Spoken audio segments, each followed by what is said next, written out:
આ તરફ અમદાવાદના મનપામાં ગોમતીપુરમાં મનપાનું બુલડોઝર ફર્યું છે। 4 કબ્રસ્તાન પર મનપાનું બુલડોઝર ફરી વળ્યું। ગેરકાયદે બાંધકામ તોડવાની કામગીરી કરાઈ। છેલ્લા ઘણા સમયથી મનપાએ અહીં નોટિસ આપી હતી।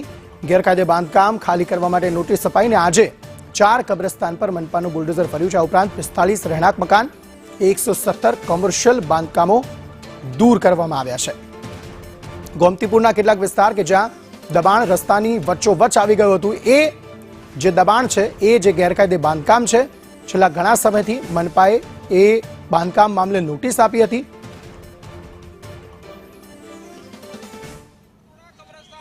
અમદાવાદ મ્યુનિસિપલ કોર્પોરેશન દ્વારા મેગા ડિમોલેશનની કામગીરી છે તે શરૂ કરવામાં આવી છે।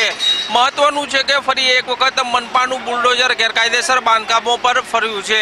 છેલ્લા ઘણા વર્ષોથી અહીં ગેરકાયદેસર બાંધકામો હતા ને તેને હટાવવાની આ કામગીરી છે તે અત્યારે કરવામાં આવી રહી છે। 45 જેટલા રહેણાંક મકાનો જ્યારે 120 જેટલા કોમર્શિયલ બાંધકામ છે તે અહીં થઈ ગયા હતા અને હવે આ તેને તોડવાની કામગીરી કરવામાં આવી રહી છે। છેલ્લા ઘણા વર્ષોથી અહીં ચાલીઓ ઊભી થઈ ગઈ હતી અને હવે તેને આ હટાવવાની કામગીરી કરવામાં આવી રહી છે। આગામી સમયમાં આ વિસ્તાર જે છે ત્યાં જે થોડા કબ્રસ્તાન આવેલું છે અને આ કબ્રસ્તાનની પણ કેટલીક જગ્યાઓ છે તે ગેરકાયદેસર રીતે દબાવવામાં આવી હોવાની માહિતી તંત્રને મળી હતી અને તેના કારણે તે જગ્યા જે છે તે ક્લિયર કરવાની કામગીરી છે તે પણ કરવામાં આવશે। અહીંના રહીશો છે તેને ઘણા સમયથી નોટિસ પાઠવવામાં આવી હતી, પરંતુ સ્થાનિકો દ્વારા આ અંગે ગેરકાયદેસર જગ્યાઓ છે તેને ખાલી નહીં કરાતા અંતે બુલડોઝર ચલાવવામાં આવ્યું છે।